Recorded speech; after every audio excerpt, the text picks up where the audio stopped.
Welcome back, everybody, to another episode of Big Apple Hockey, where the band is back together. The Hockey Triforce is all together once again, because it's been too long since I don't think we've done a show, the three of us, since free agency, right? Before the draft was the last one I think we all did together. Wow. Free agency, we weren't really able to do anything, I don't think. Well, thank you for holding down the fort on that one, Phil. I, of course, am your host, Marc Williams, who, like many Americans, watched the home run derby going, what the hell is that? And joined by, once again, Mr. John Volkowski. Yeah, it's been a little bit of a break for me, so I'm happy to be back. But we've got some things to talk about. And I'll say this just to keep it short, but I think this year is going to be very interesting in Madison Square Garden with Jacob Trouba. Just say that.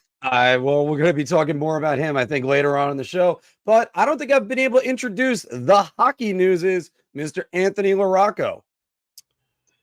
How's it going, everybody? July 17th. That means in 8 weeks, 2 months, you're talking start of training camp. Usually September 17th, 19th, 20th, they open. So we're about 8-9 weeks away from that, which is crazy to say already. But I'm looking forward to having the three of us back together and providing some good content. So let's get to it. Yeah, that is the easiest way to always say, because we're always going to be providing some good content through the summer. We might take like a week off for like the normal show, but instead what we're going to do is just probably have a video or something on there, or revisiting some old videos. We're going to talk about greatest hockey video games once again, and Phil is going to provide some of the ones that we're missing. I didn't have NHL hits on my thing. So how we doing, Wicked? What's going on? All right. And guys, let us get to the A block right now, which is going to be a little bit of a topic that we haven't discussed that much on the A block, because I was really saving it for the offseason, to be honest with you. Once again, everybody, Big Apple Hockey trucker hats are available, as well as the shirts. Click the link below. And the A block is powered by Seat Geek. Use the promo code Big Apple Hockey for $20 off your first order. And all of that with no mistakes. How about that? But the Four Nations face-off will take place next February in lieu of the All-Star game. It's going to be about a week. They're going to be USA, Sweden, Canada, and Finland. Games are going to take place in Montreal and Boston, where the championship is going to be played. So our Four Nations face-off preview right here. We're going to start with Mr. John Volkowski and his thoughts on Team USA. But before he starts, I just wanted to, while you're on the topic of Four Nations, Marc, when we were at the NHL draft covering it, I was able to be at the media session for Austin Matthews and Quinn Hughes about their take on the Four Nations face-off, and I actually got to ask Quinn Hughes a question. Austin Matthews, there was so many people around him, I wasn't able to get a question in there, but I asked Quinn Hughes about it, and if the players are kind of going to use this as a measuring stick to see where they rank up against teams for the upcoming actual Olympics. And, he said definitely very much so, going to be looking forward to that further in the future, and that they're really excited for both. But just wanted to throw that in there in relation to the Four Nations face-off, and talking with Quinn Hughes, he's very excited to get going. By the way, thanks for bringing that up, Anthony, because I got to put that clip in the edited version of this that we'll have later on.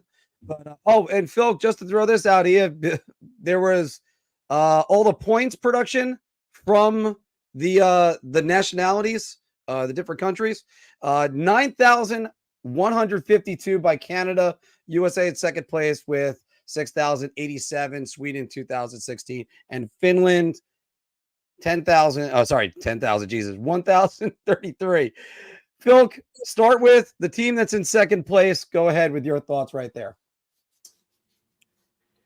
Yeah, USA, for me, I know that Canada is always looked at as a perennial powerhouse, the perennial favorite. Everybody says hockey is Canada's sport and Canada's number one, and it's everybody else's job to dethrone Canada, basically. USA has already named Adam Fox, Quinn Hughes, Charlie McAvoy, Jack Eichel, Austin Matthews, and Matthew Tkachuk, as you can see, as the 6th that they named. But I think that they are going to have some very good players on this roster, and this roster might be the most balanced roster of all. I think Canada's offense might be the best unit in the tournament. I think USA's defense is better, and I think USA's goaltending is better by far. Goaltending, definitely. So I when I look at the other names that I can see to try to kind of fill out the offense, I look at guys like Jason Robertson. I think will be there. Kyle Connor will be there. We're looking at guys like Jack Eichel, maybe Johnny Gaudreau could be there. Tage Thompson, depending on what he does this year, could be there. I've seen Trevor Zegras and Alex DeBrincat's name thrown around. I think Brady Tkachuk will be there. You have to wonder if Patrick Kane is going to be on that roster. I mean, he may be somebody that may be put in a leadership role. JT Miller is definitely somebody who I think will make it. Jake Gensel is somebody that you could possibly throw in there. There are a lot of great options. Chris Kreider could be there. I think Vinny Trocheck could be someone that you can maybe see on the 4th line. Brock Besser had an amazing year. I mean, that could be somebody that makes it. Brock Nelson could be an option for a 4th line role. There are a lot of good players that they could throw on there. And there are a lot of good two-way players that they could throw on there. So, yes, I did say JT Miller. And if you're talking about Brock, I assume you're talking about Brock Nelson, THG Wicked, because you're an Islander fan. So I definitely threw Brock Nelson's name in. I'm not sure if Brock Nelson will make it. I'm not even sure if Brock Besser will make it, to tell you the truth. There are so many good options that this unit could throw out there at you. Really could. I mean, you could see some of the guys that I mentioned as like 14th and 15th forwards. That's how deep the U.S.'s offensive core is. On defense, obviously, we talked about Fox. We talked about McAvoy and Quinn Hughes.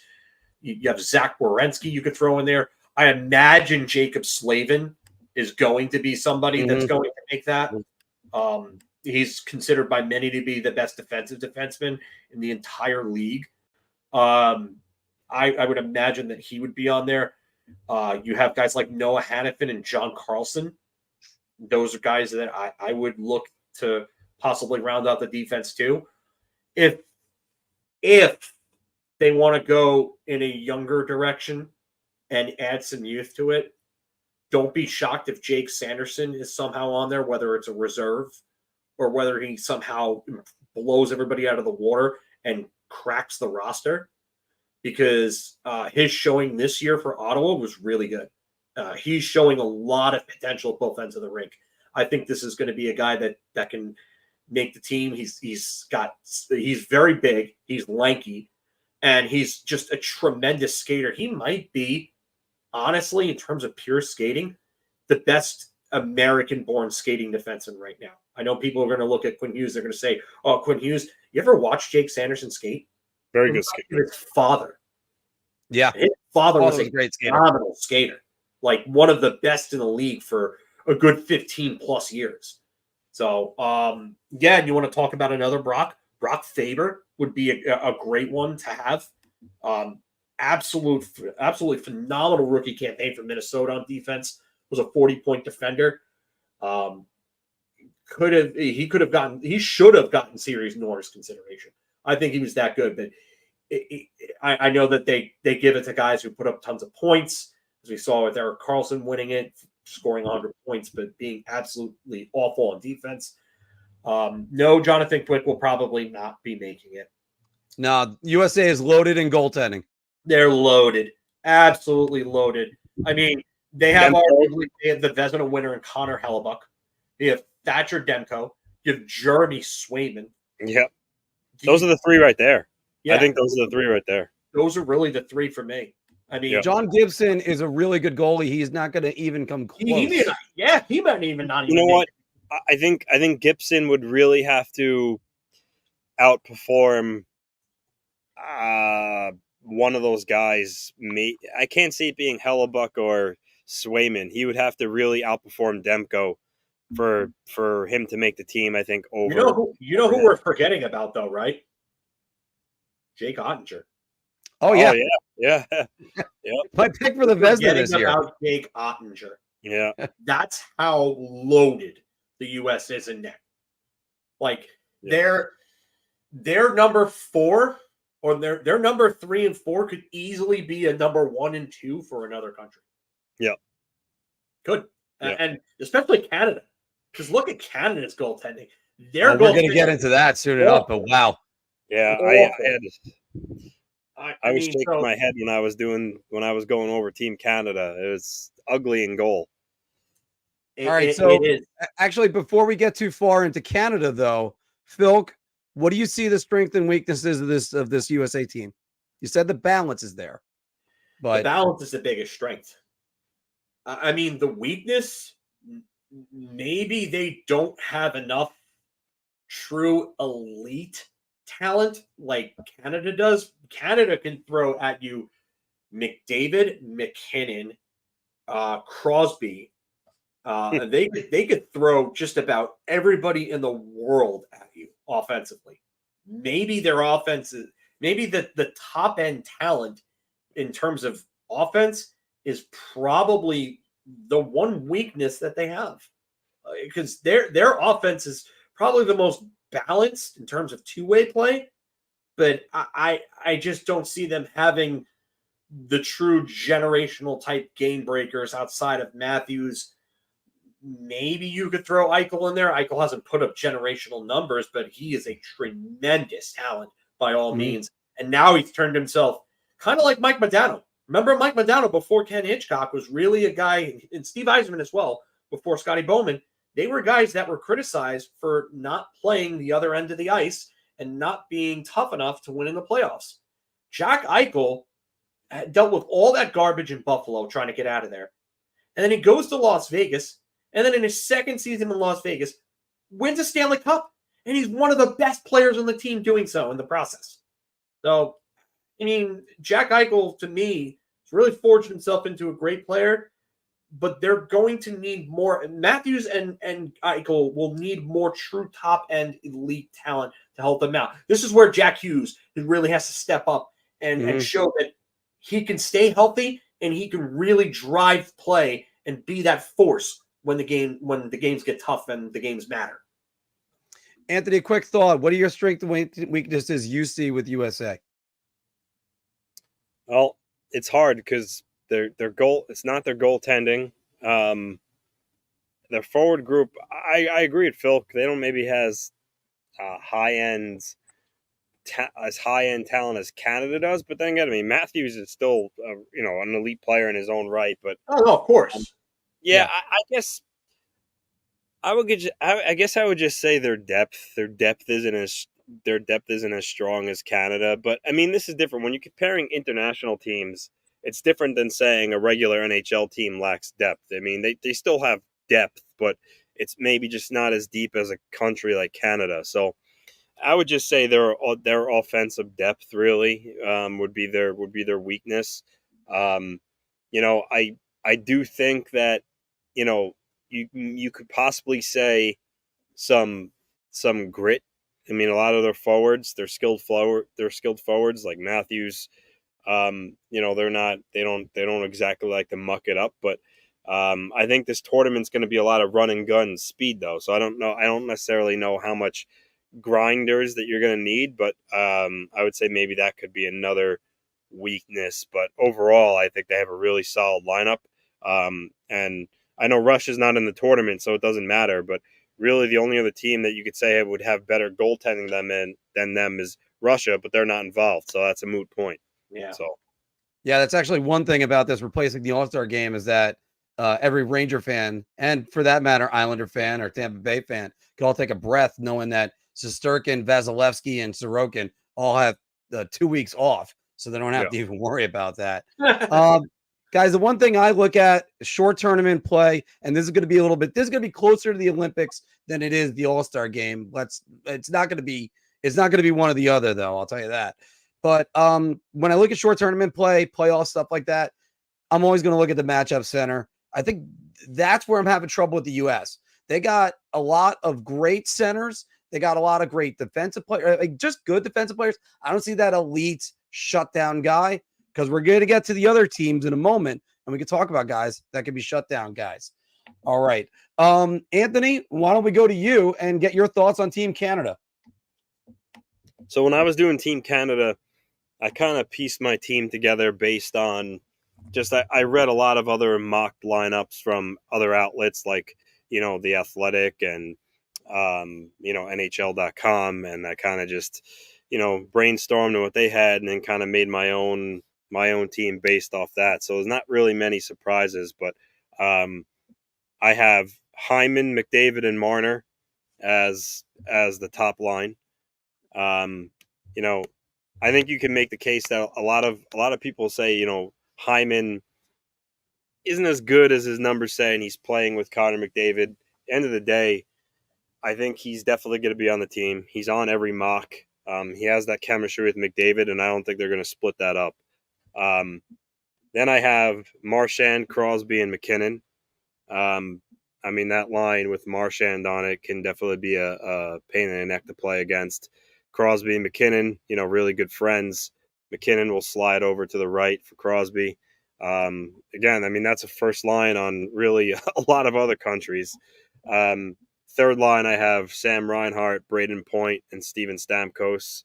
And then fourth line, a couple of New York connections. I have Barzal, Bedard, and Lafreniere on the fourth line, which I think would be a very interesting line to watch. Lafreniere's grit, Barzal's speed, and then obviously a phenom in Bedard centering them.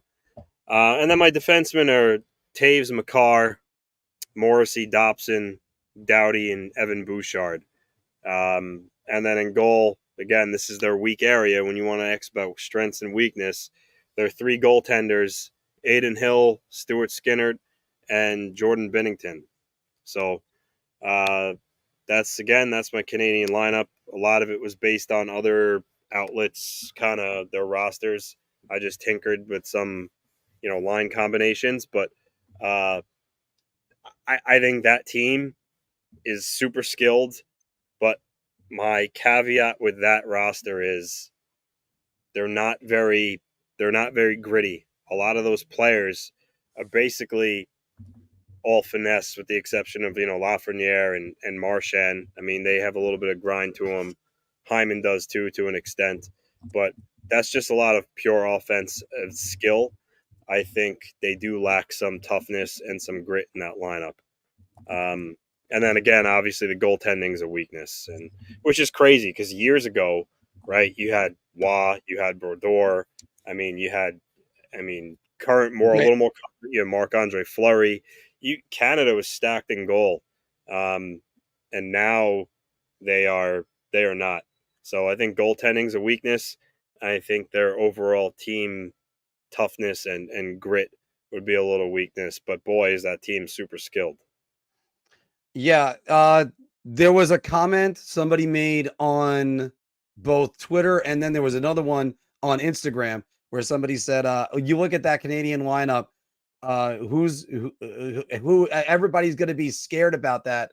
And I pointed out, you look at the names they're putting in goal. Nobody's going to be scared about them. Nobody's going to be scared about that. Yeah. Phil, is that the Achilles heel of the Canadians? If Anthony's lineup is what they throw out there defensively, that leaves out somebody like Alex Pietrangelo. And I don't think Alex Pietrangelo is getting left off this roster. I really don't. He's a veteran presence. He's big. He's physical. He still puts up a lot of points. 50-point defenseman, is one of the better shutdown defenders in the league. He's got Stanley Cup winning experience. I see him making that roster. I think that as good as Noah Dobson is offensively, he might be somebody that they may end up leaving off just because of the fact that there are other better offensive defenders and there are other better defensive defenders. Now, would he be a bad option for that team? No, not at all. Not at all. If they want a guy to run the power play, could you imagine a point tandem of either McCarr and Dobson or Dobson Bouchard. and someone like maybe, I don't know, maybe even Shea Theodore gets onto that roster somehow. I mean, he's another one that could make it that really hasn't been mentioned. But there are a bunch of defenders that you could throw in there. I think that roster leaves off some forwards too that I would put on there. I'm surprised that guys like, let's say, Mark Stone weren't mentioned at all. Like, wow, Mark Stone's really good. He would be a guy that's a great two-way forward. And then I'm surprised you also didn't mention Sam Reinhart. Like, he did. Sam Reinhart's on the did? third. Okay, I didn't hear that. I'm sorry then. My apology. Yeah. Because I was going to say Sam Reinhart would be somebody who would definitely be on there after the point that after the year that he had. Braden Point, throw him in there. Definitely a bunch of others that you could throw on there from Canada. There's a bunch of guys that I think that could make that team. But Canada, they're so deep. They're so deep that there are going to be a lot of players that you're going to say, wow, that guy's left off the team. Too many options. It's like, and I know Bedard's going to be on there. Bedard's probably the one guy that's really unproven because he had a very good rookie year. It wasn't like a Matthews or a Line level rookie year or a Kane level rookie year. Like, this is a Lafreniere. I don't even think Lafreniere would make this. I don't. I think there would be other players that they would put on there before Lafreniere. And this is coming from a guy who would drive the Lafreniere train himself if he could. So I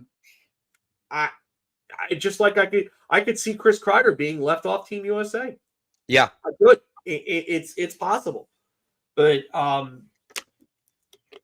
I just think that Canada has such a dearth of options that they could go out there through a whole bunch of guys, and they could probably put together an honorable mentions list that would be a bunch of guys that would start on any other team. There definitely would be plenty of them. I gotta wonder about this. I was saying this out loud as I was reading through Anthony's things, his lineup that he sent me. And you had, well, first off, again, we'll go to point out the goaltending: Aiden Hill, Stuart Skinner, and Jordan Binnington. Yikes.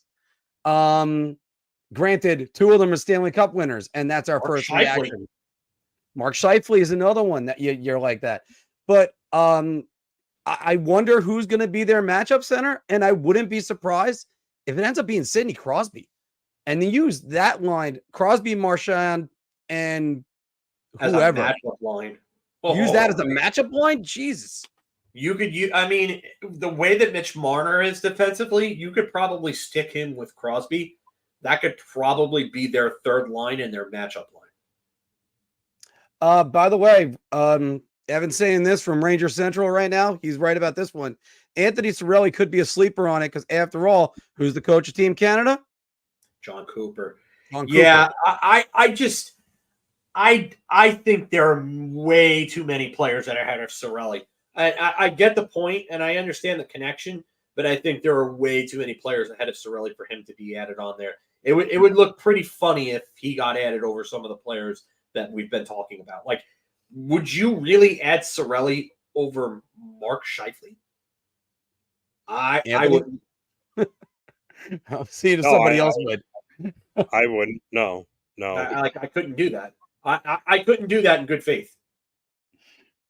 Yeah. Anthony, one final word on Canada.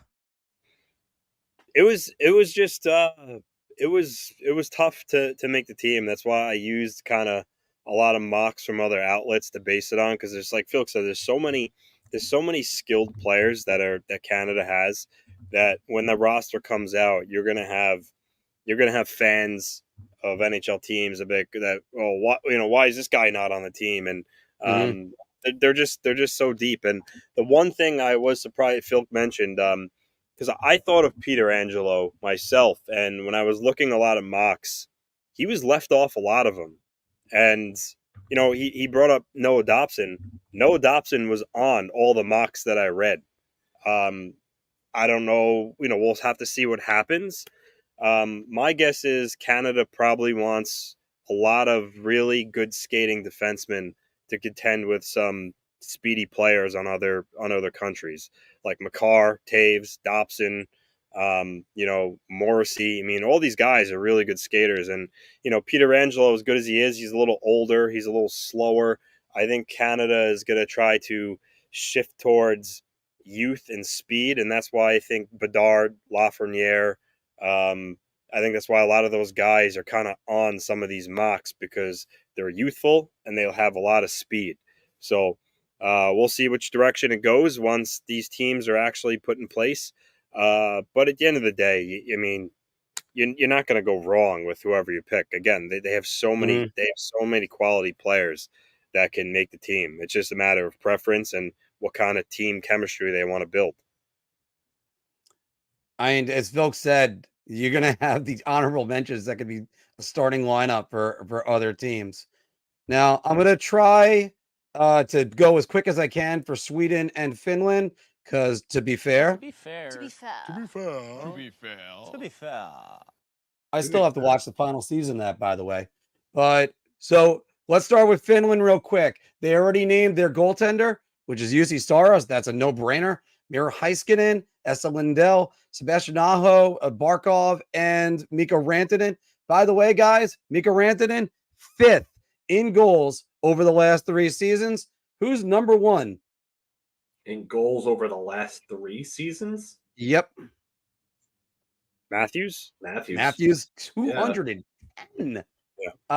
Rantanen at 163. Pasternak 168, Connor McDavid 173, and Leon Draisaitl, who will not be in the tournament, a lot like Pasternak at 179. Here's some of the Finland scoring. Leon Draisaitl. Yeah.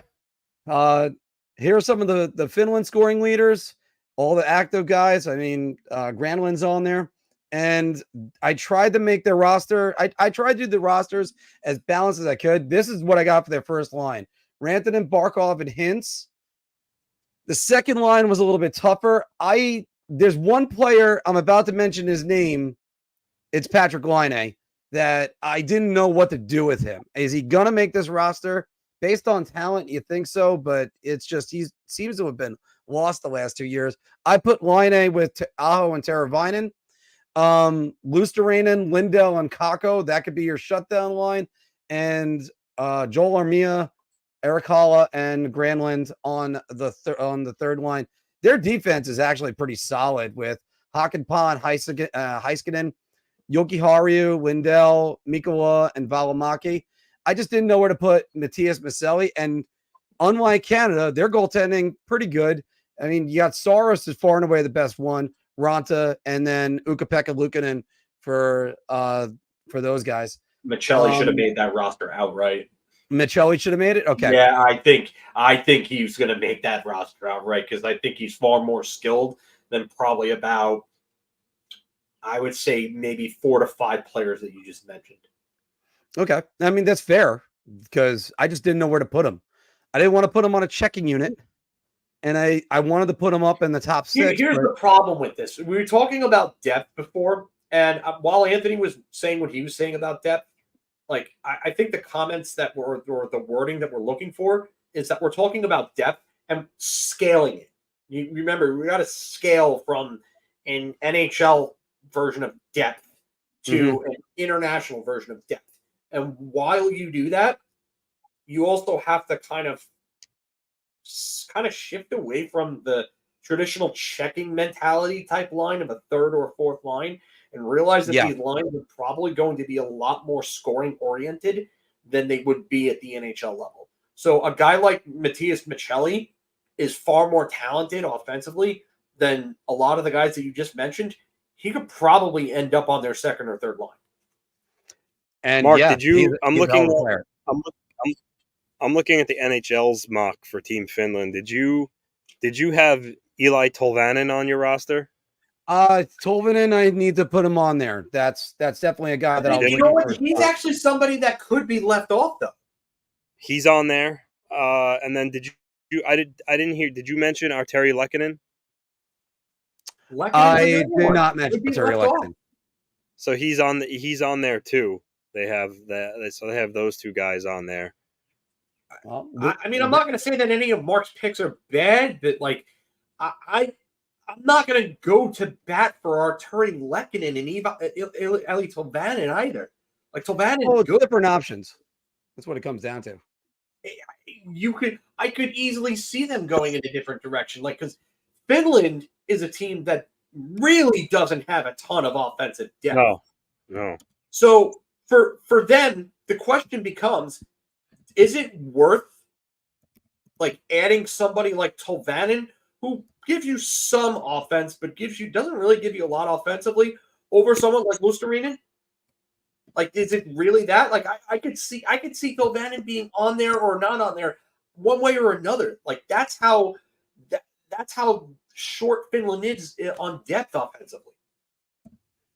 And they're just like, they're going to be a team that's going to be focusing on keeping the puck out of the net. I think they're going to play a little bit more defensive than, I mean, and speaking about which, Sweden, I see them going to, I don't see exactly so much offense with them, because if I look over at Sweden, first off, you look at their active scoring leaders. Nicholas Backstrom is number one. He's not going to be walking through that door though.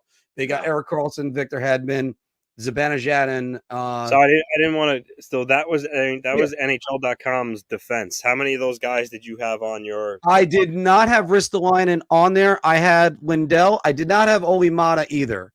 But I did have Valimaki, Mikkola, Jokiharju, Heiskanen, and Hakanpää. Okay. I mean, you basically got a third of the Dallas Stars defense on there. Yeah. I mean, overall, that's not a great defensive group. No, it's not. Yeah, it's not. Like when you have guys that are bottom three defensemen on NHL teams making your international roster, you know your depth is really not that good compared to the other teams. Yeah. But let's go switch over to Team Sweden real quick. The 5 players that they named. First off, I gotta say this guy, number one, Gustav Forsling, who was a waiver wire claim about a year and a half ago. He's one of the first players named to Team Sweden and a Stanley Cup champion. Yeah, talk about turning your career around. Victor Hedman, Erik Karlsson, so half their defense is already set, much like Team USA. Philip Forsberg coming off a great season, and William Nylander and Mika Zibanejad. So you got those guys set. Like I said, there's what their roster, their scoring leaders look like. This is what I had for them as I clicked on the wrong thing for a second. Let's get it right back. I had a first line of Forsberg, Elias Pettersson, and Gustav Nyquist. Again, guys, I just tried to make a team, so bear with me. I went with Nylander, Zibanejad, and William Karlsson. Go ahead, Ant. No, that's fine. I said that's fine. Okay. William Karlsson for the second line. I went with Arvidsson, Lindholm, and Backlund for the third line. Adrian Kempe, Joel Ersson, Ek, and Jesper Fast for your fourth line.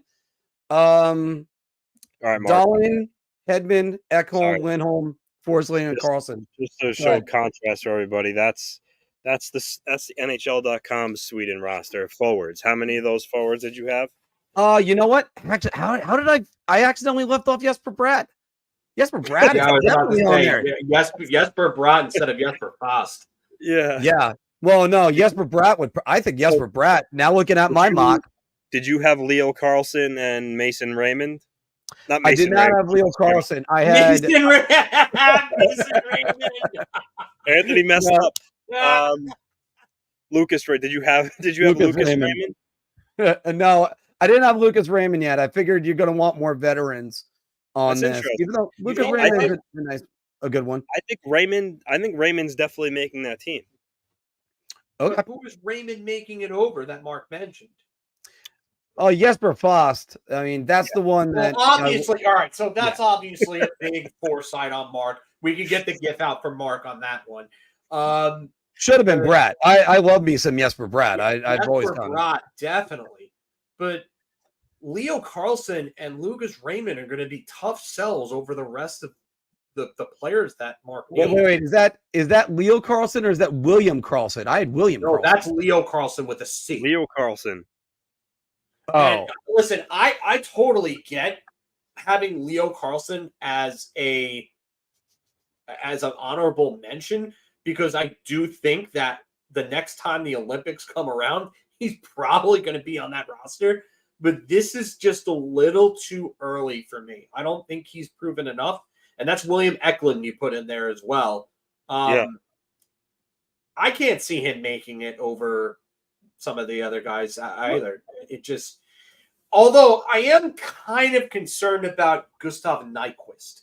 Now, if you wanted to go with Lucas Raymond over Gustav Nyquist, I can see the argument there. Oh, but yeah, probably for them. So Marc and NHL.com have Gustav Nyquist on the team, so they were both in agreement there. Yeah. The question is, what two players do you have over William Eklund and Leo Carlson? Well, it should be Jesper Bratt. Let's say that right now. Jesper Bratt. Yeah, I have William Carlson on there. He's right there. 400 goals. William Carlson's there too. Okay, so we have looking for who I think I put Adrian Kempe on there because Kempe's there too. Kempe's there too. Okay, yeah. Lindholm, Nylander, Pettersson, Raymond, Mason Raymond. Jesus. And yeah, Erison Ek has to make it because you're talking about a Selke caliber player. I think I had Michael Backlund on there. Oh, okay. Oh yeah, Backlund. You could definitely take off. I factored in him playing with Lindholm. That's what I factored in with that. And then you know who the other one is? I heard you did you mention Mikael Granlund too? Did I hear you say Granlund? Oh, that was in Finland, yeah. Oh, that was Finland. Okay, so then I don't know. Yeah. So I don't think Niels Höglander makes it, Evan. I really don't. Zuccarello would be for Norway, not for any Finland or Sweden. Sorry. Oh, by the way, guys, I didn't mention it though, but unlike some of the other teams, this probably is where you have the most competition at goaltending because you go Jacob Markstrom, Linus Ullmark, Philip Gustafsson. Gustafsson, really, let's be honest, he only has one real good season under his belt. So it comes down to Ullmark and it comes down to Markstrom. Anthony, who do you got starting for Sweden? Well, hold on. I didn't hear you. So how does your defense compare to NHL Sweden, NHL.com? I think it's dead on exact. Yeah, because I had that's a real good. I had Colin, Hedman, Ekholm, and Lindholm, Forsling, and Carlson, and my extra was OEL. Okay, so you went with OEL instead of Adam Larson. I would probably go Adam Larson over OEL as well because Adam Larson, you know what's funny? For a guy who's picked as high as he was, he's turned himself into a very good defensive defenseman. Plays a ton of minutes. So, and to answer the question about goaltending, Marc, I think it's Ullmark over Markstrom as the starter. I would say. All right. So I could see Ullmark. I could. Yeah, because you got Markstrom, who's got more experience. Ullmark, who's had the better last 2 years, especially since he won the Vezina in one of them. And it might be coming down to whoever plays well coming into this. Because this might be like one of the weaker Sweden teams I've seen in a long time. I wouldn't say they're weak. I mean, I think that's a pretty good squad. I think they're a squad that could really surprise a lot of people. And I would also compared to what they used to be is what my comment is. I mean, if you're comparing them to 2006, the gold medal Olympic winning team, then okay, I get what you're saying when you have Sundin, Forsberg, Lidstrom, Henrik Lundqvist in net, and so on. Yeah, I get it. But, I mean, I still don't think this team is very weak at all. I would say that Sweden, their forward group is probably the better defensive group out of all the nations. Yeah. I think that Sweden group at forward is more defensively responsible than Canada, USA. Yeah. Better two-way unit. I do agree there. And just because This is USA's, just to compare with Filk. This was NHL.com's USA forward group. Dylan Larkin, I didn't even talk about him. Cole Caulfield's another one that could make it, but can I throw this one out there? Does health factor in with Caulfield that I just don't think he's ever healthy enough to make one of these teams? I think they have Caulfield there because he's a goal scoring machine. I mean, they call him Goal Caulfield. I mean, he scores goals and he's got a really great shot. His release. I mean, while I agree, can you take him off for who are you taking him off for though?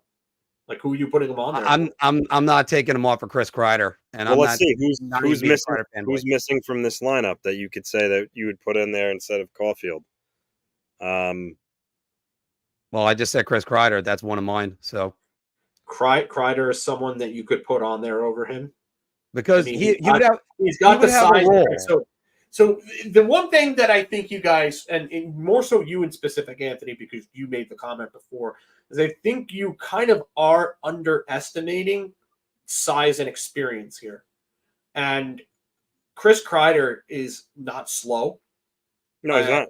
He could do a lot of damage on international ice with his skating and the room that he could get.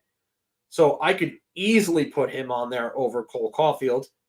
Another thing you have to factor in is that sometimes there is a little bit of politicking with these rosters and putting these rosters together. And like when you're playing for a World Junior team or like a high school team or something like that, sometimes the guys who are the seniors get the minutes and get the opportunities because it's their last shot at it. So this might be Chris Kreider's real last shot. Cole Caulfield is going to be around for years to come. So you could throw Chris Kreider on there for a multitude of reasons over someone like Cole Caulfield. Jason Robertson is on there. Let me throw this one other factor out there. Just for the power play experience and Adam Fox being on there, you got the chemistry, I mean, of Fox and Kreider. There's another one. You want a net front presence on that power play. Chris Kreider, you put him on power play 1 with the time in the room that they can get.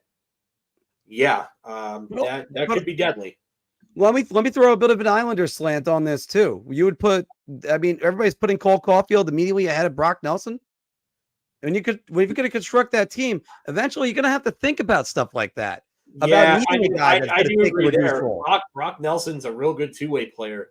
And that, like you said before, Anthony, that Swedish team is really well balanced in terms of two-way play. Yeah. Very, very smart, disciplined two-way players. Do you really want to go and add a Cole Caulfield who you would probably have in a lower line role over somebody like Brock Nelson, who could actually give you not only 1, face-offs, 2, scoring, because he's got a great shot, 3, two-way play, and 4, penalty killing. Can Cole Caulfield give you anything other than goal scoring and speed? No, that's a good point. I guess what depends what Bill Guerin wants. I mean, if Bill Guerin is talking about guys that can, beat goalies clean with a wrist shot, Caulfield, but then again, Nelson can beat goalies clean with a wrist shot too. But it really all depends upon, what Guerin, how he wants to fashion his team. But I mean, there's no doubt when you're talking about goal scoring, Caulfield's a very good goal scorer. So, well, and listen, I think how these players play the first half of the season is going to contribute to that. I mean, look, if Cole Caulfield, for whatever reason, absolutely sucks, he's not going to make the team over Kreider or Nelson or somebody like that. Yeah. So how they play too is... Well, I'll give you an example of that. I mean, sorry to cut you off, Mark. No, it's fine. Right, I think we might be on the same example. Rick Nash in 2014. Oh, I was going to go Mike York 2002. That's a very good one. But Rick Nash in 2013-14.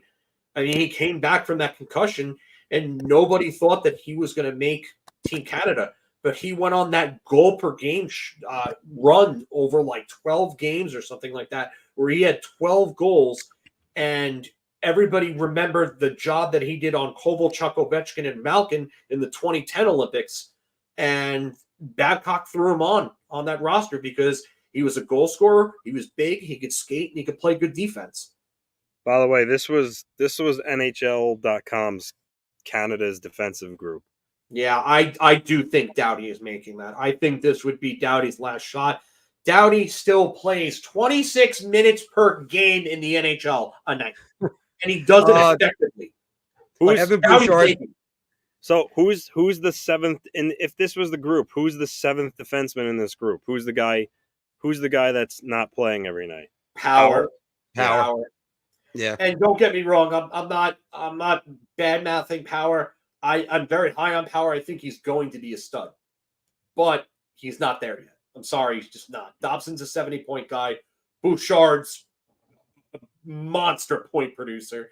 Mhm. Doughty is still a legitimate number one defenseman across the board. Makar, enough said. Morrissey should have won a Norris last year, and Taves is one of the most underrated defensemen and probably a top 10 defenseman in the league.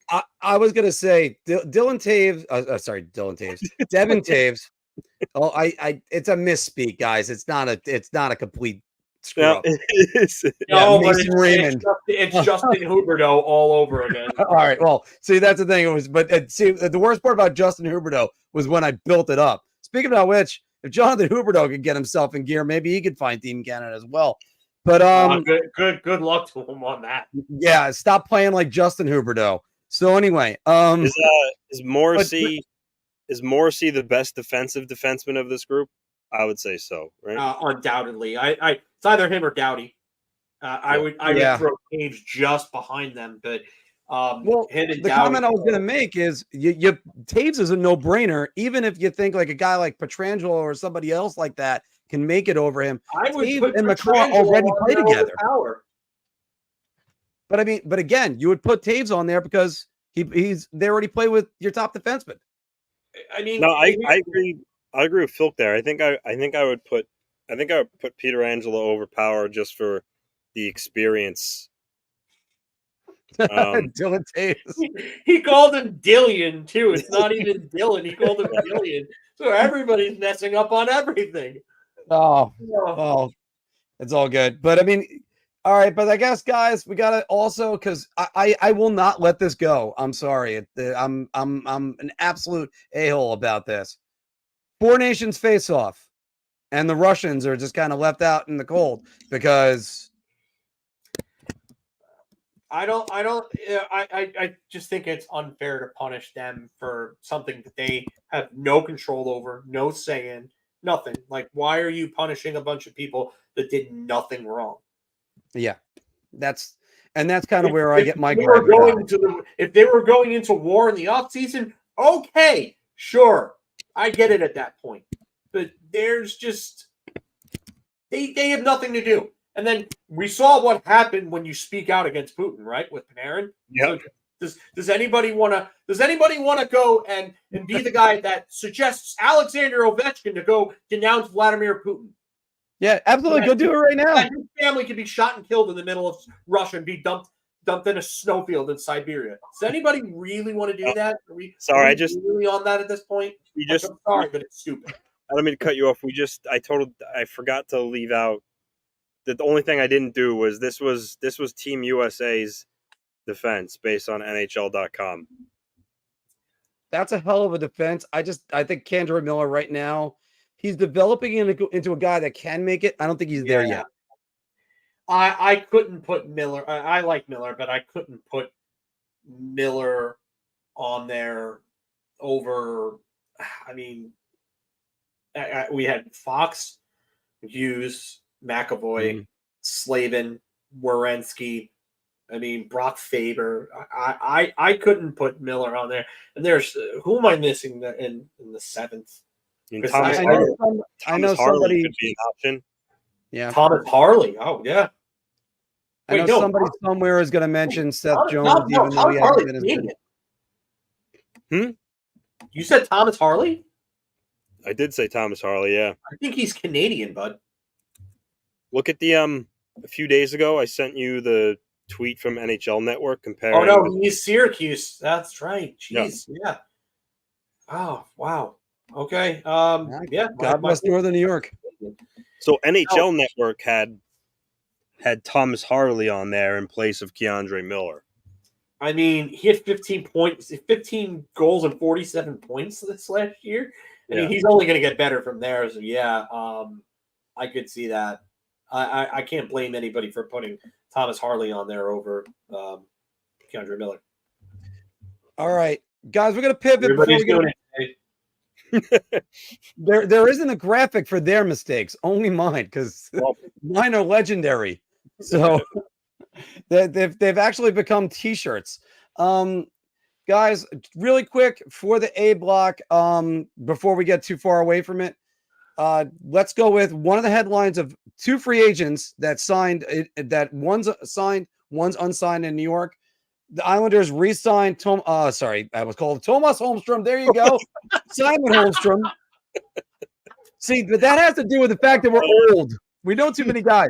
Simon Holmstrom, Anthony, $875K. You look at his numbers, 5 shorthanded goals, 5th, which was 2nd in the NHL.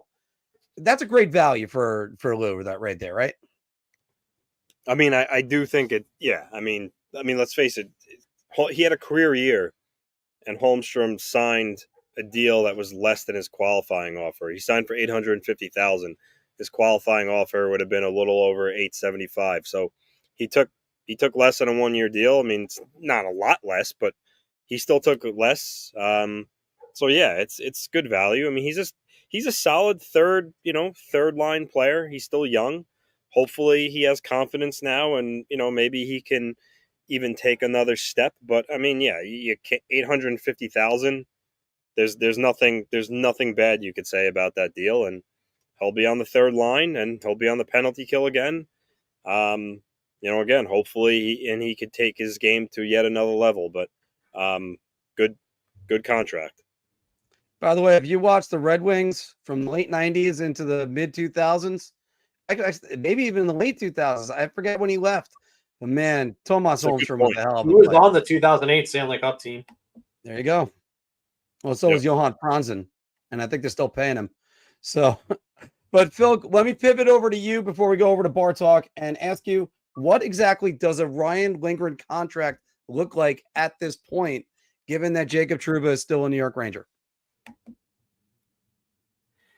I keep hearing figures around 3.5, 3.6 million. Yeah, me too. And to me, that sounds about fair. So if I had to give you a contract and throw something out there, I don't think they want to commit long-term to him. I don't. And that's what I'm getting. But if I'm looking at it, I would say 3.5 by 3 years and 10.5 million in total. Okay.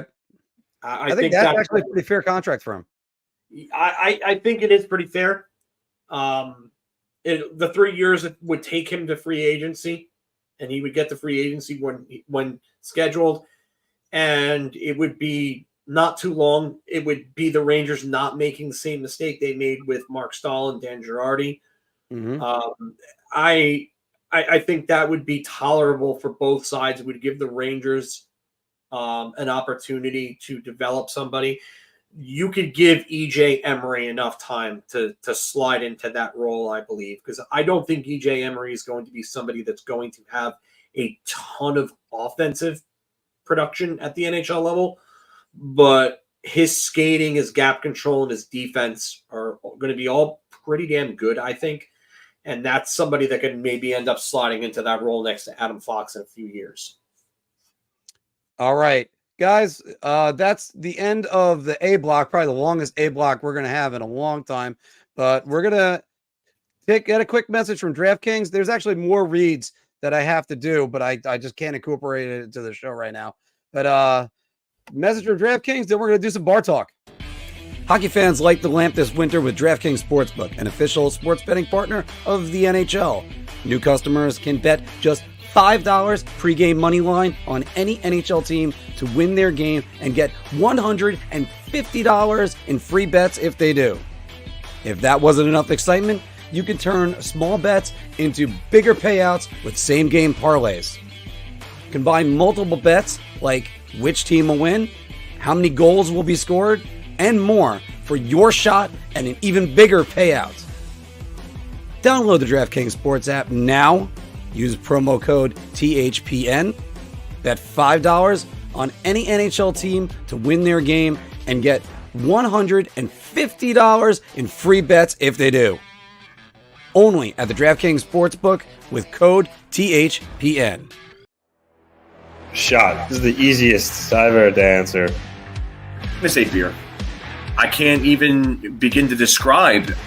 I'm actually going to go crazy. I'm going to buy everybody around on this one. Welcome back, everybody, to Big Apple Hockey's Bar Talk, where we're gauging our confidence on NHL topics based on our choice of drink. Are you so confident that you're buying around? So, I'll have a beer or, oh, dear God, shot. I need a shot. I also need to revamp. Yeah, what did I do? I don't know. I just realized this now after all this time of playing that intro for Bar Talk. But in the clip, I guess, when you had a bunch of names flash at the bottom about goals for Ovechkin, it was spelled O-V-E-R. O-V-E-R check-in. And I just noticed that now. Like, I don't know. So that's clearly been there forever. Overchain. Why didn't you just call him oven chicken at that point? Yeah. Oh, my goodness. I'm going to actually, now I have to redo it. Now I have to redo the Bar Talk. I was about to say, you know what? It was funny, Anthony, and here's the gift for. I didn't even mess up today, yet I still messed up. I wrote it back. That's now the last time you're ever going to see it. Because I was even going to joke. I was even going to joke and be like, it's tough for me to let that go because after all, I love that clip because it's got you calling me a hack and then me accepting that. Phil was actually pretty level-headed. I need to get some Phil fire in that. All right, guys, let's start it all off by talking about Quinton Byfield, who looked real good last year. 20 goals, 35 assists, 55 points. He was the second overall pick. Of course, in 2020, he signed a 5-year deal, 5 years for $31.25 million. Whew. That's what happens when you talk too fast. Let's go to the number 1 overall pick, Alexis Lafreniere, 28 goals, 29 assists, and he was the first overall pick. Mr. Filkowski, Quinton.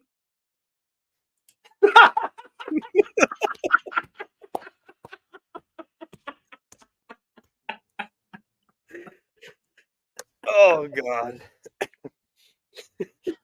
This is almost like that one episode where we couldn't stop laughing because Marc just kept botching him left and right. That was for the whole time. Yeah. Rangers should give Alexis Lafreniere the Quinton Byfield contract.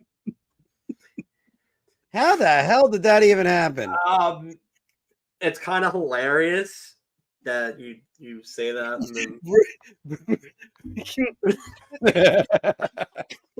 Back to small apple hockey with you. Oh God.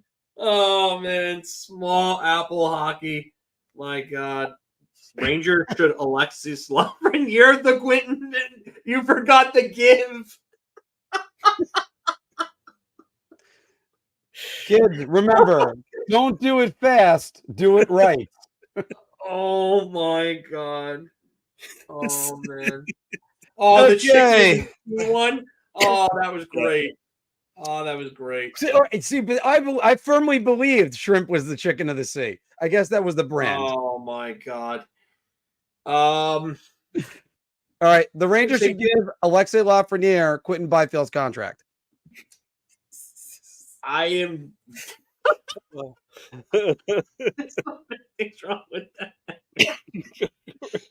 Oh, grammar, Marc, grammar. Oh man, oh my grammar! I had the wrong grammar, and not Kelsey, Marc, not Kelsey. Yeah. But yeah, I'm gonna say beer just because. Yeah, it's a comparable. It's gonna be something that Alexis Lafreniere's camp is going to be looking at as a direct comparison. It's pretty fair. the service time probably favors Lafreniere a little more, so I think he might end up getting a little more than Byfield. The goals, which are you pay for a premium for goals, those are there.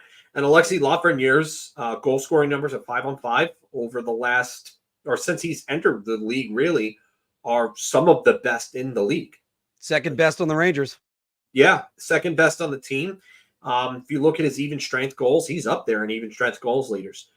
And remember, teams pay a premium for goals. So I think he could end up getting a little more.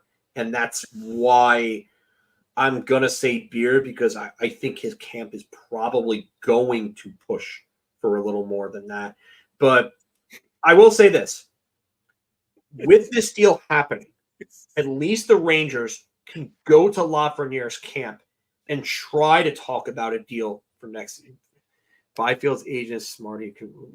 I don't know. Anthony's still laughing about my mess up. So yeah, I thought there was something in the comments that absolutely roasted Marc. It did. He was saying. See. He's going to wait until he gets lost contract. Okay. Yeah. Even though he's signed already. Yeah.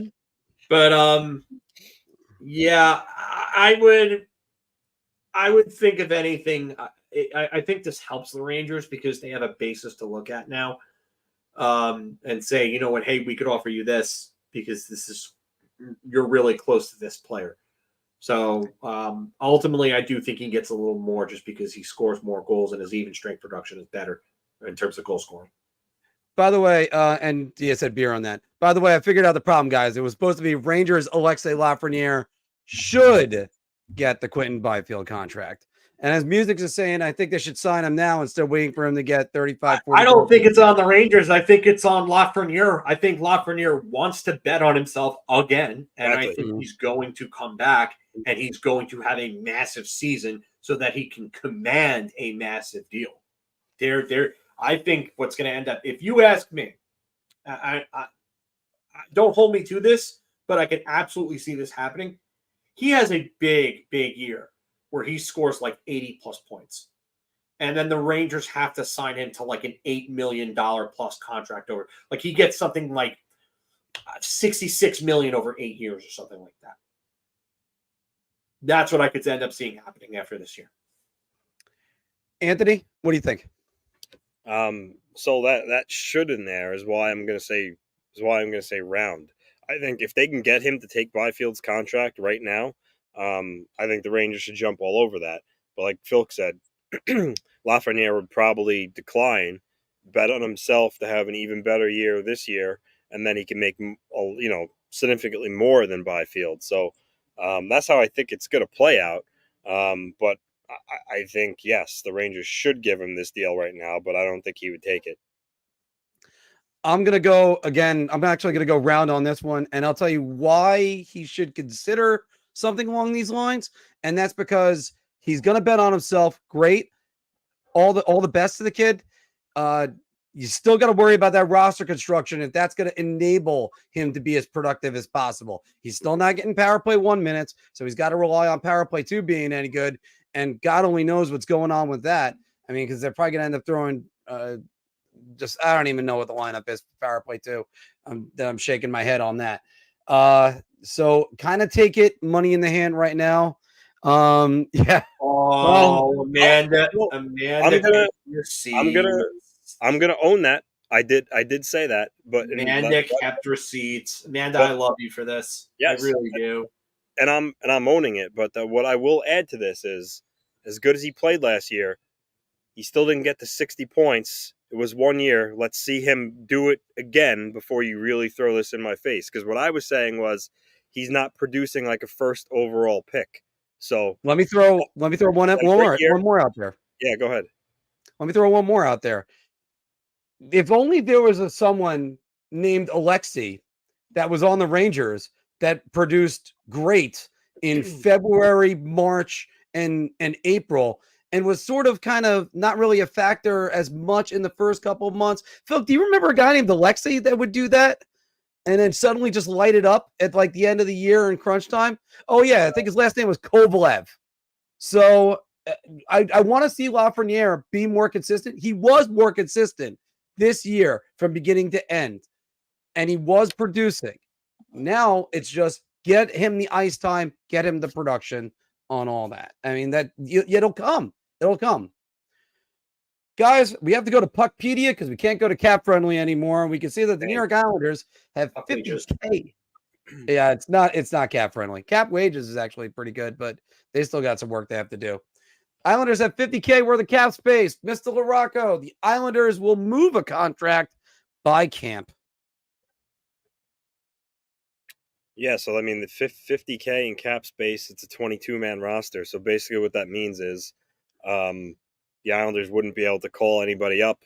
If someone got hurt, they do have 13 forwards, 7 defensemen, 2 goalies, so there's no problem with the 22-man roster. But again, someone gets hurt, you can't even call anybody up. I think Lou would prefer to have a little more cap flexibility than that.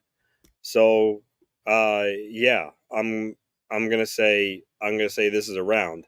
Not saying it's gonna be a major move, but even let's say waiving Hudson Fasching, gives who makes like $775,000. That at least gives him a little more breathing room. So I do think he's gonna move he is gonna move a contract. I just think 50K in cap space doesn't give you much maneuverability in case someone gets hurt. You would literally have to put the guy in LTIR to be able to call someone up. And if the guy's only going to miss, 2 games, 3 games, you're not going to do that. So, I think he's going to move somebody to give some more breathing room here. Phil, what do you think? It's got to be around. Like, how do you go into a season with 50K in cap space? Like, I mean, unless he plans to pull a Chris Drury for 2 years in a row and start manipulating cap by sending players down and doing all that crazy creative things, or all those crazy creative things that Drury did for those 2 years, I don't see how. I mean, they've got to be moving somebody. I don't know who it is, but they've got to be moving somebody. I wonder if they could find a JG Pajot trade. That's what everyone thought, right? And now here we are. He's still there. So I don't know. We'll see. I mean, who else are you really moving? Yeah, there's no one else. There's no one else to really move. So that's why I said the alternative is just a small thing, but you waive Fasching and you get a little bit of cap relief. But is McLean on a 2-way deal? What? Is McLean on a 2-way deal? No, one way. All right.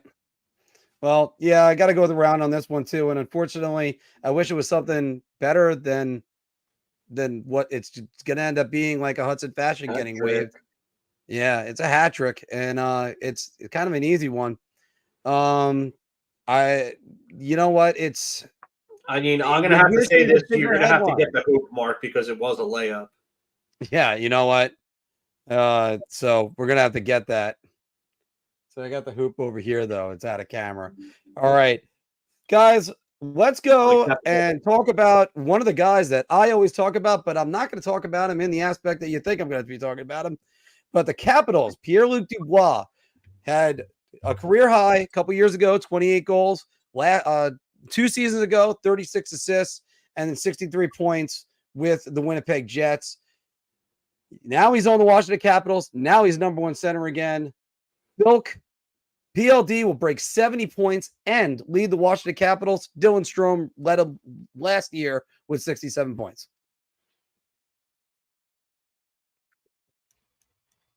For some strange reason, I have a feeling this is probably going to happen. I'm going to go round. I think at a certain point, when it comes to a certain point, you have to either get your shit together. Yeah, I mean, you can play the clip if you want. I could, yes. But you either have to get it together, or you're going to continue to just mire in mediocrity. And this contract, that trade is just going to turn around and really bite that team in the ass. I think with that type of leadership, I think with Alexander Ovechkin, someone like that in the locker room, he's not going to accept that. And I don't care if Alexander Ovechkin is just there to break Wayne Gretzky's record, or or if he's there just to collect a paycheck, whatever. Doesn't matter.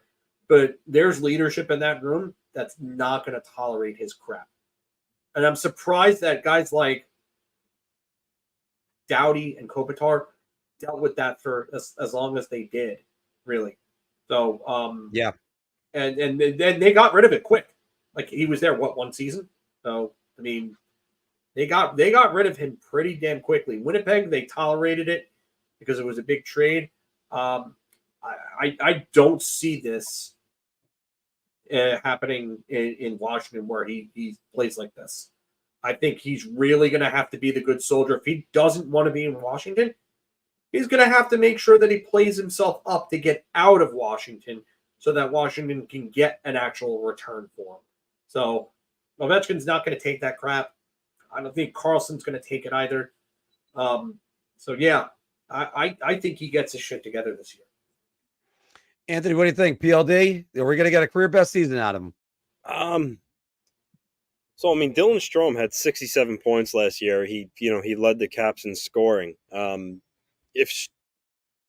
off a year that he had, if they maintain Dylan Strome as the number one center, and he plays with Ovechkin, and PLD is the number two center, and plays with Mangiapane and, someone else, that, I don't know. I mean, if PLD plays with Ovechkin, I think I'm fairly confident he could probably get 70 points. But, if Dylan Strome still fills that first line center and PLD is the second line center, I don't know if 70 is necessarily a given. So I'll go beer. I agree with everything else Phil said, though. It's time for him to really perform. I just curious if he's going to be the one center or the 2C. I've been a very vocal critic about him, obviously, guys, for a long time, but I'm gonna go beer on this one as well. I think Phil is right. I think if you go from a trajectory of now you've been traded twice or three times. I was having this conversation about JT Miller today, about the Ryan McDonough trade. And everybody's going, well, I can't believe they gave up JT Miller. JT Miller was never going to be a 100-point player on the New York Rangers. He could have been maybe with Tampa, who knows?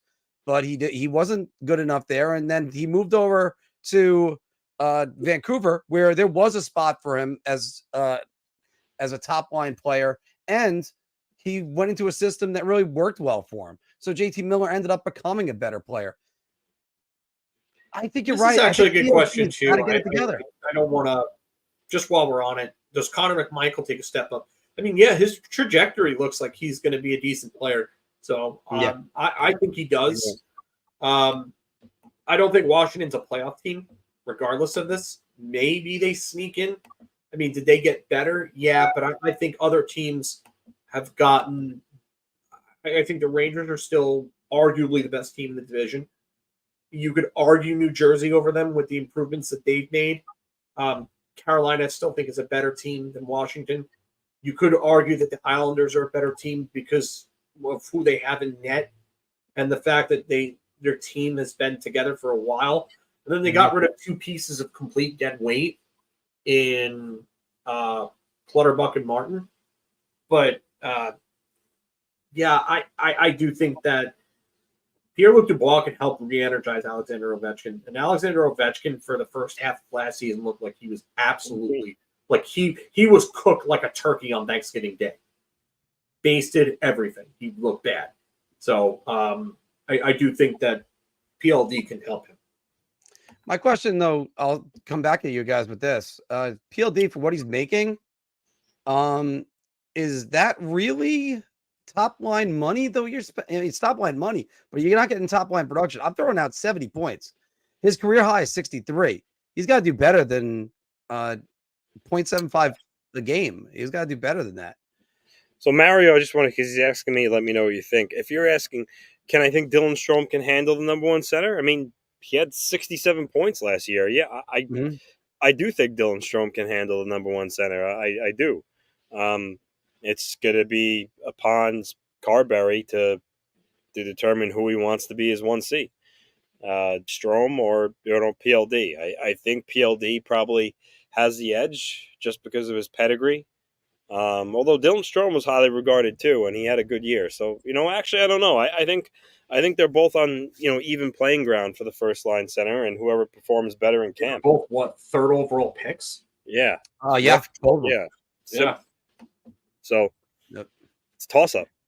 All right, and my thoughts on that exactly, Anthony. Let's stick with the theme of number one center because we're going to be sticking around that for another two topics. But a guy that was definitely a number one center, an up-and-coming player, we did not mention him for Team USA, but Tage Thompson, 85 goals. He was I mentioned him. You did? All right, my bad. Yeah. Well, yeah, he really should be on there. So I didn't hear it before. I'm sorry, Phil. But anyway, Tage Thompson, 85 goals from 21 to 23. That was 10th in the NHL, and 162 points. That was 24th. You look at him last season, 29 goals, 27 assists, 56 points.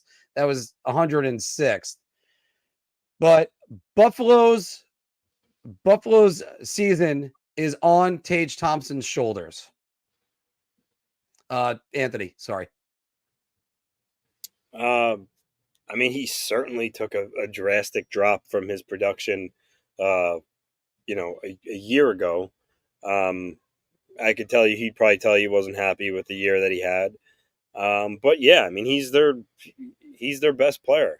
They have other good pieces, and Alex Tuck and Dylan Cousins, but I think Tage Thompson makes the Buffalo Sabres go, at least at forward. I mean, Dahlin's an absolute horse in the back end, but Tage Thompson's their best offensive player. And if he has another year, 50, 60 points, they probably miss the playoffs again. I think for them to make the playoffs, he needs to get, 90 point player. So I'm not going to go round because there are other Sabres on that team that have failed to, help them take that next step too. But a large portion of it does rest on Thompson. So I'll go beer. My bad. I was reading into that and I put up round first. So my bad. Philk? I'm going to tell you to get the hoop. Oh, okay. I want to see the hoop. All right. Well, there it is. Right there. Yes, there is the hoop. There's the hoop. So the hoop is, because there are other people who can shoulder blame in Buffalo, but he's their linchpin. That team goes as far as he goes, and they chose. They almost made the playoffs 2 seasons ago.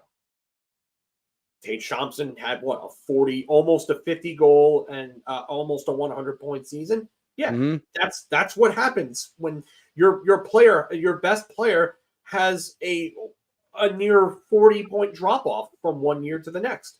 And Thompson was hurt, so I'll give them that. But he's got to be the guy. Like it can't be any other way. He has to be, I say, at least a 90 point player for them. And yes, the other guys that come in have to, they have to do their jobs. Your Skinner 2 years ago was an 80 point player. Mm-hmm. Now you don't have that anymore either. But you have other guys that can step up now. Dylan Cousins needs to be where he was 2 years ago, when he looked like he was starting to break out into one of the game's top level players. You need more from other guys too. But yes, it's ultimately the linchpin. All those other guys suffered because the linchpin suffered, and the linchpin has to be the guy. Yeah, the Sabres need to find a way to alleviate some of that pressure so it's not on his shoulders. But again, he's got to be healthy. He's got to be good. I'm right there with you. This is an easy one for us. I was never that high on Peyton Krebs. And I remember how high people were on him in leading up to the 2019 draft and how he played for the World Juniors and so on. But I never saw him as anything more than a middle six forward. Good player, but always screamed middle six forward to me. And it just seems that's what he's kind of become, like a bottom/middle six forward. I mean, I wouldn't mind having him, but it's just not worth the draft position. Has not lived up to it. Phil, let me just throw this right back to you because Anthony and I got to talk about it 2 weeks ago. But do you feel like Kevin Adams let him down in the free agent season? I mean, they didn't Kinda do didn't a improve the whole team. lot. I mean, losing Skinner, yeah, you had to get rid of that contract, but they didn't do a whole lot to improve the team.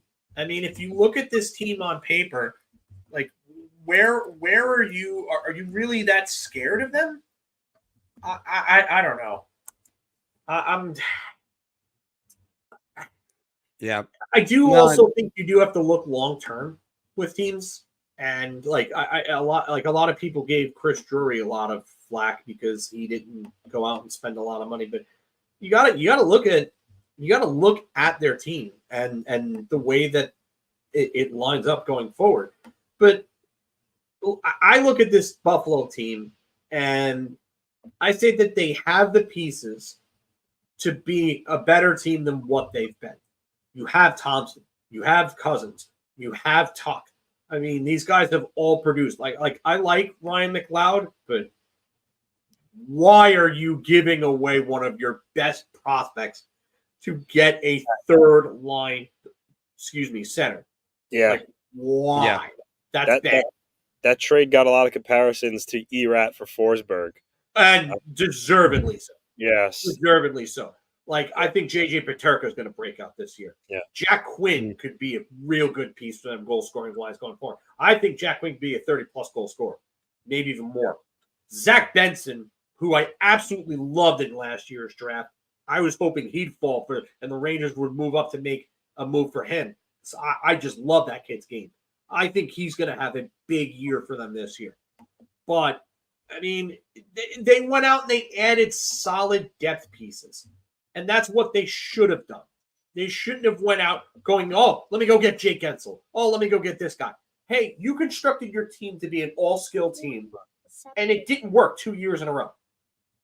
So now they're finally starting to understand that you have to add these other types of depth pieces that come along and help you win, like Aube Cabell, like Malenstein.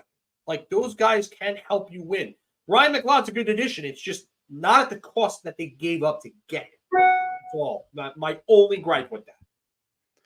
First off, let me comment and just say not many of us are talented enough to do a podcast and parent at the same time as Anthony was able to do right there. And again, I've been saying it right here. Don't get it while they bought out Sinner and then Skinner in there. Contract. Yeah. Well, you got out of contract, but still. I mean, but you know, speaking about big names that weren't brought back, guys, this quote from Steven Stamkos this week on his exit from Tampa Bay. I never thought this day would come. I did everything I felt I could to make it work, and I'd be lying if I didn't say it was heartbreaking. Tampa Bay introduces Steven Stamkos? Wow.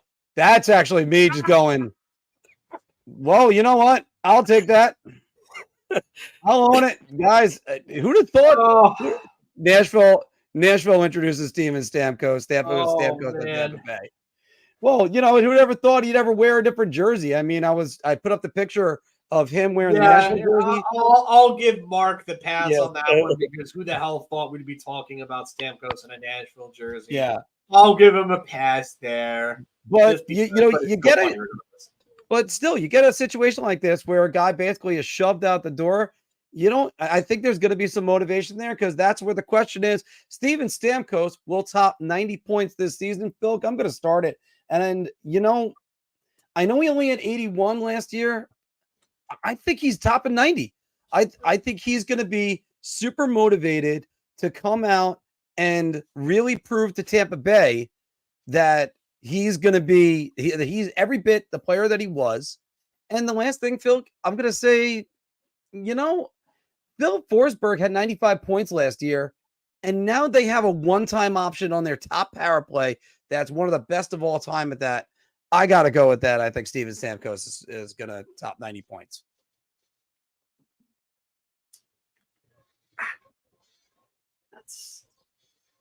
That's tough.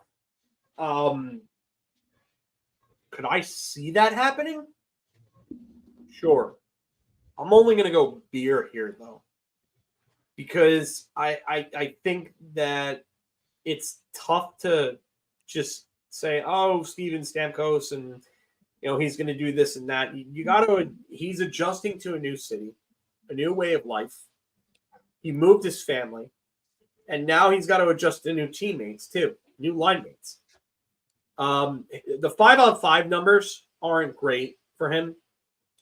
They weren't great for Point and Kucherov with Stamkos. They actually played better with other line mates at 5-on-5.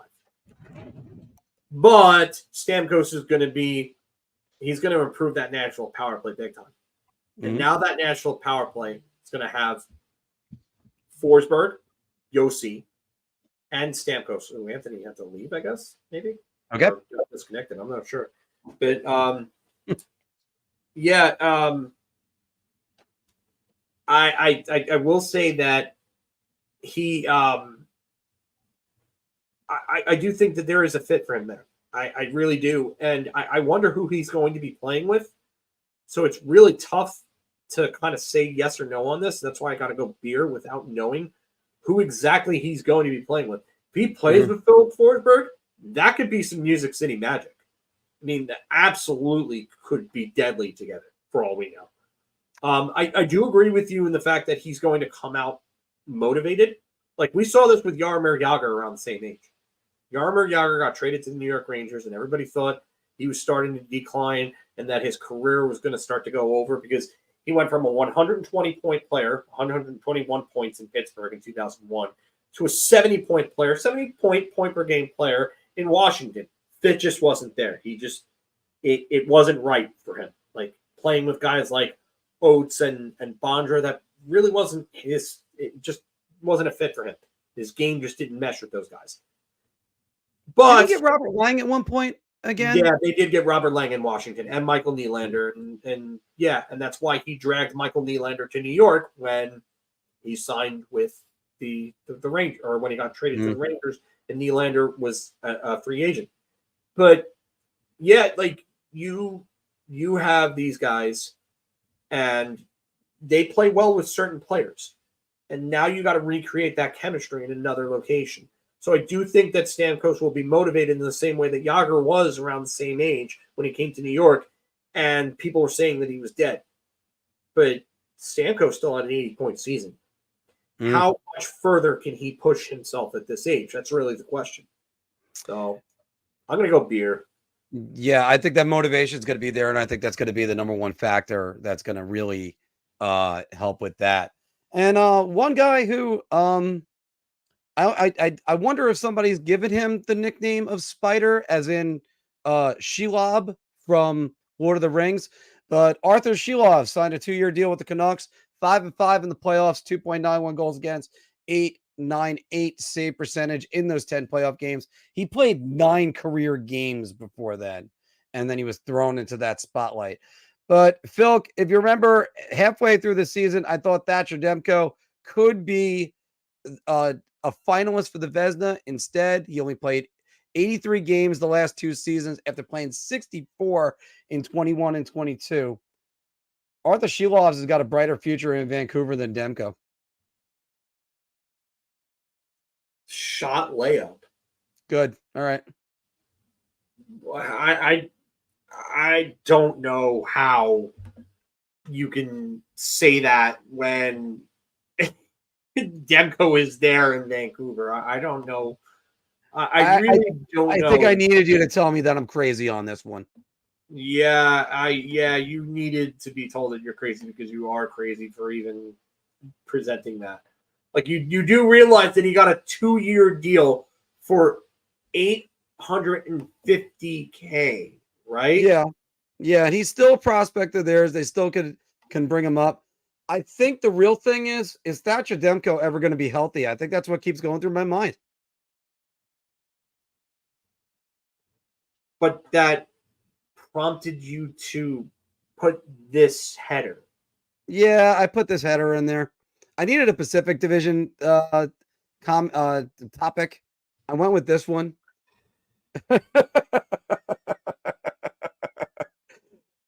See, you know it's a bad one when Phil is putting his head in his hands like that.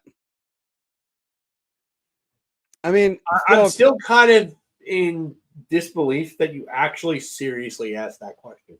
Well, I'm asking this question basically because, again, I'm worried about the health of Thatcher Demko. Like you're talking about every single time it seems like. Okay, so then that's what I would have posed the question as, though. Thatcher Demko's health.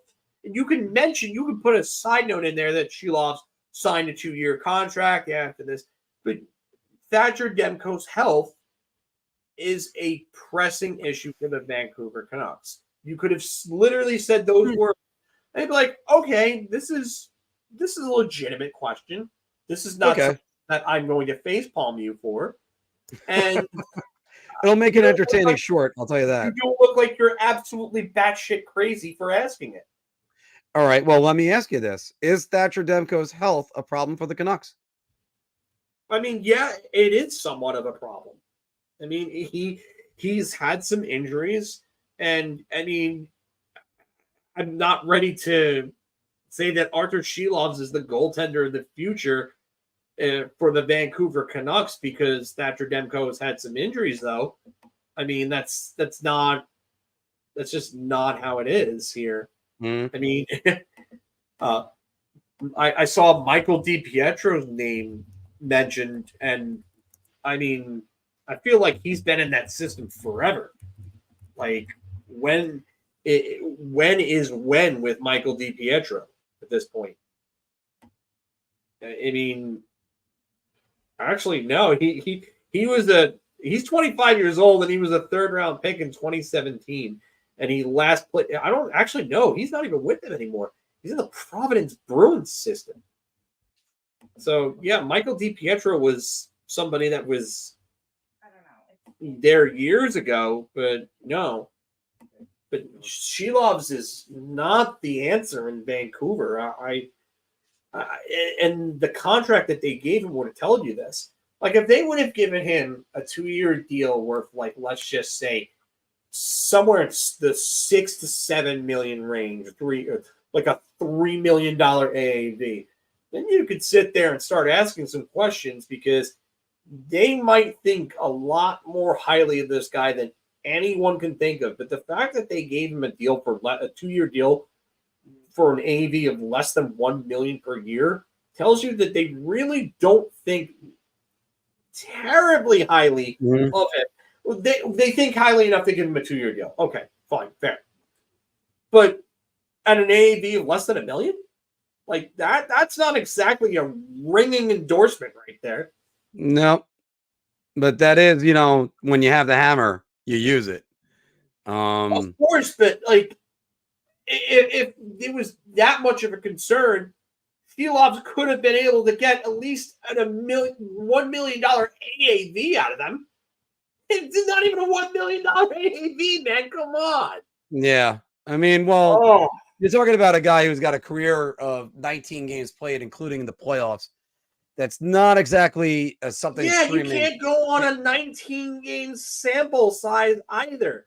Yeah. Andrew Hammond had a longer run than that, and he was a flash in the pan. Jim Carrey won a friggin' Vezina. He won a Vezina, and then he was Jim Carrey at least had 3 years later. Jim Carrey didn't win Rookie of the Year in '95. That was no, he didn't. That was Peter Forsberg. Yeah, but he then '96 he performed pretty well, got him in the playoffs. But 2 years in a row, by the way, and I'm just bringing up Jim Carrey because I think he's probably gonna be known as the ultimate flash in the pan in NHL history. Yes. Because he reached nearly the mountaintop. There's probably other ones that I'm thinking of, like guys that Bill Ranford had that one Conn Smythe year.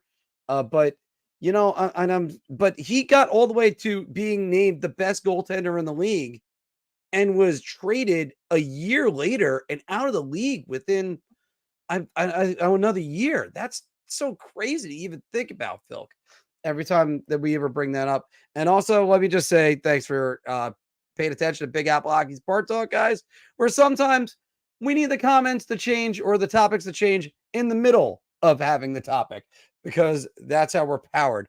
And yeah, guys, just remember, by design, quote unquote.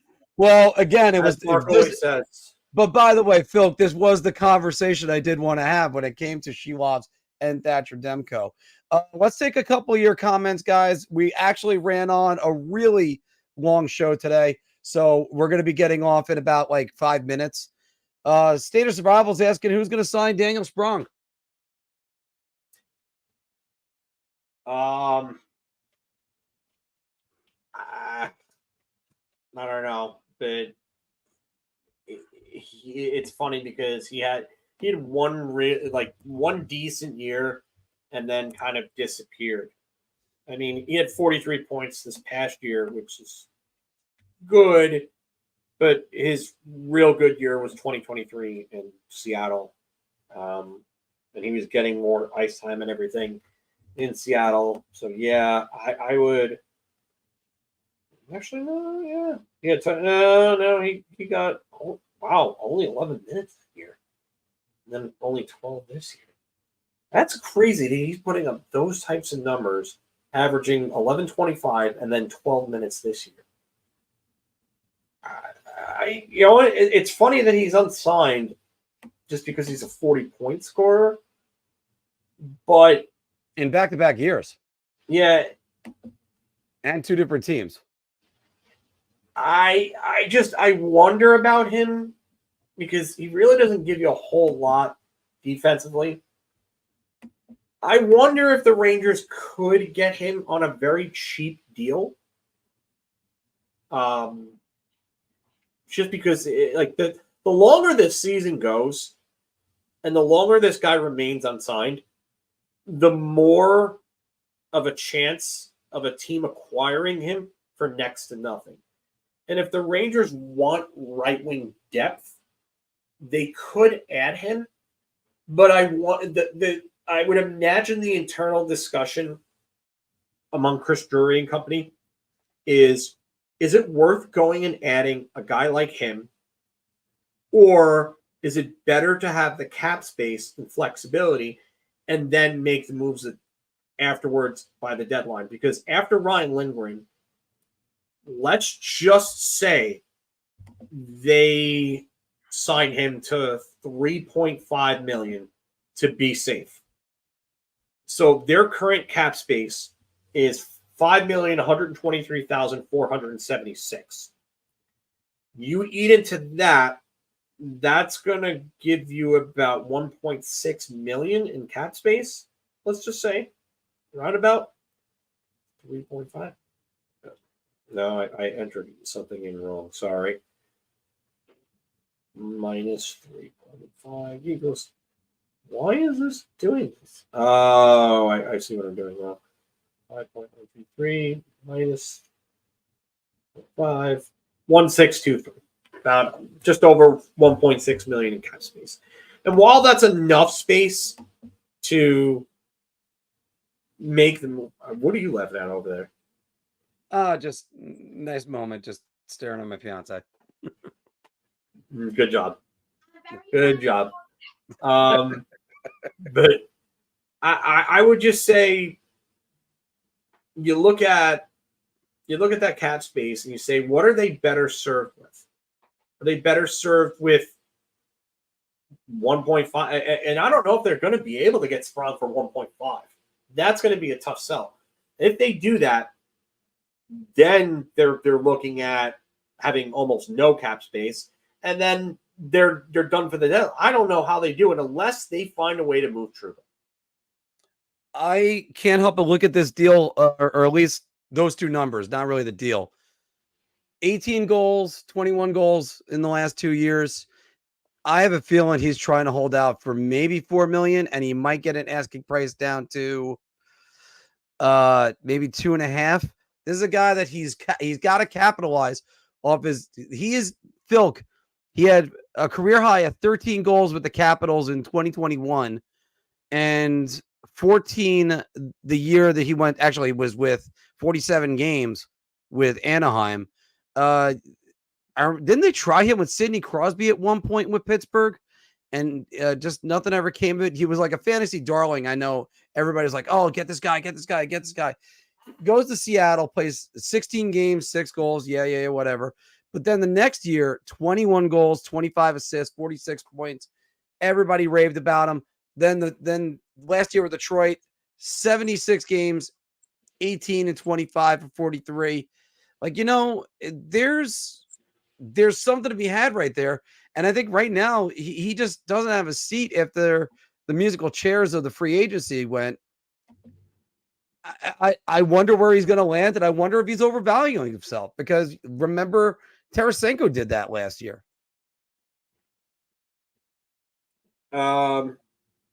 Yeah. Which, by the way, is what's funny, because, by the way, Boxing Fan also said, should the Rangers go get Sprong? Yeah, that's I starred that because I was going to get back to that. I'm really not sure, to tell you the truth. I don't know if I don't know where he goes, like, at this point. I think there are teams that could use him, but his asking price is probably a little too high for some teams. And I think there are a lot of teams. The players that are left are going to have to sign lower value contracts. They're going to probably have to sign 1 year bet on themselves type deals. I don't think the Rangers can really fit Sprong, but if they can do something, I'm having a hard time trying to see the team that can. I don't know if they can move Trouba to make it happen. Columbus would never do this, and I don't think Trouba and his wife would want to go to Columbus. So this is terrible for Columbus. They could get more value for Laine than Trouba. This is a decent one from THG. I mean, it's Yzerman, then Danny Nelson and Polkinen, and then Islanders don't have a lot. They really don't. Their farm systems, I mean, Dufour, but Dufour's stock is kind of waiting. Like, you asked me 2 years ago where I thought Dufour was, I would say Dufour is probably their top prospect. I don't think he may not even be in the top 5 anymore. Do you think Dufour could benefit from Wah, being that he's a QMJ HL coach, and maybe his style might help him a little bit more, since that's where Dufour came out of? I'm grasping. I think we may be grasping at straws there, but I think Dufour could probably benefit from change of scenery. I think he needs to go to a team that's going to give him a chance, if anything. And, if he doesn't develop, then, I mean, it's not that big of a loss, because it's not like he was a first-round pick. Like, it's not like he was a pick with a ton of pedigree. He was a fifth-round pick. Yeah. And he had some good seasons at the lower and junior levels, and then some decent seasons in the AHL. But, like, it's a fifth-round pick. I mean, at the end of the day, the vast majority of fifth-round picks do not develop. And if he ends up turning into something, great. If he doesn't, oh well. I mean, he was your top prospect, or one of your top prospects for a good minute. But, again, it's really not a huge loss, I can't say. Well, Phil, what do you got for dinner tonight? Oh, I don't know. I got to figure that out. Yeah. Well, we're gonna get some takeout, figure that one out as well ourselves. Maybe some sushi or something like that. That sounds like a good idea. All right. Well, guys, we're gonna cut it off there. And it's always a great show. We went a little bit overtime on this one, especially for a summer show. But that's what happens. Well, you have to talk about the Four Nations tournament, which is going to be exciting. I still wish it was 5 nations, Phil. I don't know what the 6th one would be to make it all even, but whatever. But hell, like I said, for Ranger fans and Islander fans, at least their goalies aren't going to be taxed playing the next over those next 2 weeks. All right, guys, everybody, thank you very much. And we're going to call it a night right there. All right.